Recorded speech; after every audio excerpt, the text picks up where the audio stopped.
বাংলাদেশ ও Myanmar সরকার একমত হলে রাখাইনে খাদ্য সহায়তা পাঠাতে করিডোর চালু করতে পারে জাতিসংঘ।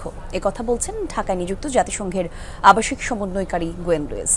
বুধবার দুপুরে এক বিবৃতিতে এসব কথা জানায় ঢাকায় জাতিসংঘের আবাসিক সমন্বয়কারী। এতে বলা হয়, রাখাইনে মানবিক পরিস্থিতির অবনতি নিয়ে তারা উদ্বিগ্ন।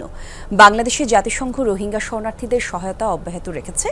রোহিঙ্গাদের আশ্রয়দাতা হিসেবে বাংলাদেশের প্রতি আন্তর্জাতিক সম্প্রদায়ের সমর্থন জোরদার করতে কাজ করবে সংস্থাটি।